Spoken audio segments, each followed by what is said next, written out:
Do you truly believe you're the master of your own destiny? That every choice you make is yours alone, and your success or failure hinges purely on your effort? If you nodded yes to any of these questions, you might already be caught in the web of one of society's greatest illusions. Most of us walk through life convinced we're in the driver's seat, unaware that we're actually following a script written by someone else. Picture yourself as a pawn on a chessboard, advancing not by your own will, but by the calculated moves of unseen players pulling the strings. This isn't some modern revelation. It's a game as old as civilization itself. Over 500 years ago, Niccolo Machiavelli saw through the facade. He recognized that power isn't about merit or fairness, it's about strategy. Society, he understood, isn't a level playing field of justice and balance. It's a rigged game where a select few craft the rules, and the rest of us unknowingly play along, blind to the manipulation shaping our lives. The question is, are you ready to see the board for what it really is? What few people understand is that these rules are not a thing of the past. They still govern the way the world works today, in business, in relationships, in politics, even on social media. Everything around you is agami. The only difference is that some play and some are played. The problem is that nobody teaches us this. On the contrary, from an early age, we are programmed to believe that all we need to do is be a good person, work hard, and everything will work out. But the reality is different. Success, whether at work, in social life, or in relationships, does not belong to the hardest working, but to the most strategic. Whoever understands this can shape their destiny. Those who do not understand are shaped by the destiny of others. Have you ever noticed how some people, even though they aren't the smartest or most talented, always seem to be in control? They don't get there by chance. They know the rules of the game. The question is, do you know where you stand on this board? Are you playing or are you being played?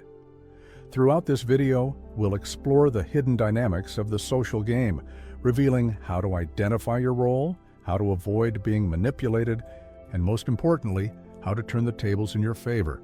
Let's use Machiavelli's teachings and adapt them to modern reality with practical examples that show how these rules still dictate who rises and who falls behind. In the end, you'll have two choices: remain a piece or learn to really play. Now, let's get into the first big truth. Social gaming is real, and if you don't realize it, you're missing out. If there is one fatal mistake most people make, it is believing that the world is governed by justice and meritocracy. From an early age, we are told that all we need to do is be talented, work hard, and follow the rules to achieve success. But if that were true, why do we see so many smart, hard-working people stuck in mediocrity while others, seemingly less capable, dominate the game? The answer is simple. Hard work isn't enough when you're playing a game whose rules are written for you to lose. Machiavelli already said that power is not given, it is taken. In life, no one will simply look at you, recognize your efforts, and offer you opportunities. What really determines success is not competence, but the perception others have of you, your ability to build alliances, and, most importantly, your ability to understand the hidden rules that govern the world. While you work hard, waiting for recognition, someone else, less competent, but more strategic, is manipulating the narratives and ensuring that recognition falls into their lap. And this happens everywhere. At work, we see dedicated employees who never get promoted, while those who know how to play the game rise through the ranks. In relationships, we see people who give their all only to be discarded by someone who knows how to position themselves with more emotional intelligence. In politics, the most charismatic leaders, and not necessarily the most capable, are the ones who dominate. If you still believe that being good is enough to win, you've already lost before you even started. The great thing about social gaming is that it is invisible to those who don't know how to play it. Whoever is in control never reveals the rules. because a conscious player is a potential adversary. Therefore, those who hold power prefer to feed the illusion of meritocracy so that you remain obedient, thinking that everything will be resolved with effort and patience. But time passes, and those who hope for recognition end up frustrated, watching the true strategists take what could be theirs. Take the case of Steve Jobs. When he was fired from Apple, many thought it was the end of his career. But Jobs understood the game. Instead of accepting defeat, he rebuilt his image, created a powerful narrative about his reinvention, and came back stronger than ever. What happened? Within a few years, he regained control of Apple and transformed the company into a technology empire. He didn't do it just with talent. He did it because he understood that the world judges more by perception than reality. He wrote his own story before others could write it for him. And here's the crucial question: who is writing your story? Are you shaping your own narrative, or are you just waiting for others to decide what happens to you? Social play is not about luck, fate, or merit. It is about strategy. If you don't understand this, you are doomed to be a spectator of your own life while others take the opportunities that could be yours. Now that you understand that the social game exists and that it silently governs everything around you, the most important question comes: where do you stand on this board? The truth is that not all players have the same role. In reality, most people don't play the game, they are played. And this happens because there are three fundamental categories within this system: players, useful pieces, and lost rebels. Players are the ones who write their rules. These are the people who understand the social game so well that they know how to influence, manipulate, and move the pieces to get what they want. They are not necessarily the smartest or the strongest, but they are the most strategic. They know how to build narratives, form alliances, and control perceptions. They are leaders, business people, politicians, and strategists who understand that power is not a right. It is a game of influence and perception. Then we have the useful parts, which represent the vast majority of the population. These are the people who follow the rules without question, believing that the system is designed to benefit them. They work hard, are loyal, and obedient, but never realize that they are being used for the interests of others. An employee who works himself to death while his boss climbs the ladder. A person who idolizes celebrities and politicians without realizing that they are being manipulated. Someone who passionately defends a cause without understanding who really benefits from it. These are all useful pieces moved around the board without you even realizing it. And finally, we have the lost rebels. These are the ones who realize something is wrong with the game but don't know how to play it properly. Instead of understanding the rules and using them to their advantage, they simply try to break them impulsively and end up getting crushed.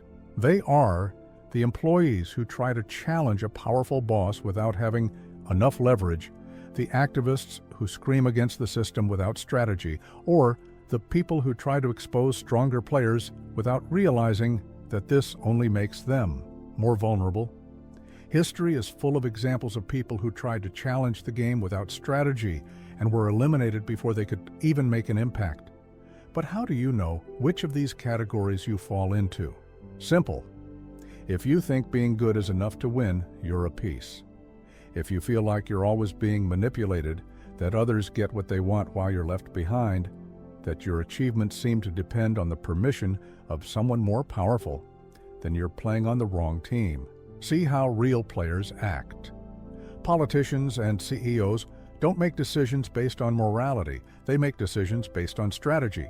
They build alliances, not because they like someone, but because they need that someone to achieve their goals. They create narratives to shape public perception. They understand that reality doesn't matter as much as how it is sold. That's why the most successful people in the world aren't necessarily the smartest or hardest working. They're the ones who know how to position themselves in the game. And that brings us to the most important point. Just because you're in a peace position doesn't mean you have to stay there. The game can be learned, and more than that, it can be turned to your advantage. But to do that, you need to stop following the rules that were written to keep you at the bottom of the hierarchy. If you've realized up until now that you've spent a good part of your life being a pawn in someone else's game, the big question now is, how can you get out of that position and become a real player? The first thing you need to understand is that being a player does not mean being manipulative, dishonest, or cruel. The real game is not about deceiving people, but about understanding the rules and using them to your advantage without becoming a target in the process. The first step is to learn to control your public image. If there is something that Machiavelli understood perfectly, it was that people do not judge by reality, but by the perception they have of reality. This means that what you appear to be is as or more important than who you really are. The problem is that most people completely neglect this. They believe that all they have to do is be good at what they do, and recognition will come naturally. But that's not how the world works. The world doesn't reward the most talented. It rewards those who know how to sell their own story. Take the case of James Bond. He is not the strongest or most intelligent man in the world, but he knows how to project an image of self-confidence and mystery that makes him irresistible and respected. This doesn't mean being fake. It means understanding that perception matters more than reality. If you don't control how others see you, someone else will control it for you. But image isn't everything. The second step to becoming a player is to master the power of strategic alliances. No player wins alone, Machiavelli said, that a prince must avoid being hated because he knew that power is not sustained only by force, but by the network of allies that you build. And here's the big mistake most people make. Many people try to network in a desperate way, flattering other people or asking for favors without offering anything in return. This doesn't work. The best alliances are formed when there is mutual value involved. If you want to connect with powerful people, you need to first become someone who adds value. And finally, the third step is to learn to be a social chameleon. The world is not fixed. It changes all the time. Successful players are not those who impose their will rigidly, but those who know how to adapt without losing their essence. If you're the type of person who only knows how to act one way in any context, then you've already lost. Great strategists know that each environment requires a different approach. At work, you may need to be more diplomatic. In relationships, you may need to be more assertive. In certain situations, silence is worth more than words. In others, boldness is what will get you moving forward. The problem is that most people always act the same way without realizing that they are playing with the wrong cards. If you want to move from being a pawn to becoming a real player, you need to learn to control your image, build strategic alliances, and adapt to change. But none of this will help if you don't know how to act at the right time. And this is the big difference between those who dominate the game and those who remain pawns. The ability to make strategic decisions before others realize the opportunity. Now that you understand the social game, have identified your position on the board, and know how to start playing, comes the most important part. How to ensure that you never become a piece again. Because here's the big problem. Many people learn the rules, but when it comes to applying them, they hesitate. And this hesitation condemns them. Machiavelli was clear. Opportunities wait for no one. Those who do not act at the right time lose to those who do. The first rule to ensure you are never manipulated again is to never reveal your true plan. If you tell everyone what you're thinking, what you want to do, and what your next steps are, you become predictable, and predictable people are easily controlled. Great players don't talk, they act. Let others guess your moves. This builds respect, intrigue, and prevents them from trying to sabotage you before you even get started. Strategic silence is one of the most underrated weapons in the social game. The Second rule is to be unpredictable. The biggest mistake anyone can make in any game is to be easily figured out. If people always know how you're going to react, they can use that against you. This is why great leaders and strategists like Elon Musk and Putin keep an element of chaos in their decisions. They never make others comfortable. Predictability leads to vulnerability. If you want to win the game, you need to surprise. And finally, the most important rule of all, act decisively at the right opportunities. Most people fail because they hesitate. They see a chance to move forward but wait too long, think too much, doubt themselves, and when they finally decide to act, it's too late. Real players make quick, calculated decisions while others are still thinking about whether or not they should act. If you see an opportunity, seize it. He who hesitates loses. The social game is relentless. There is no room for those who passively wait for things to happen. The world is not kind to the naive. If you want to ensure that you never become a pawn again, you need to internalize these 3 rules. Keep Yuri, plan secret, be unpredictable, and act decisively at the right time.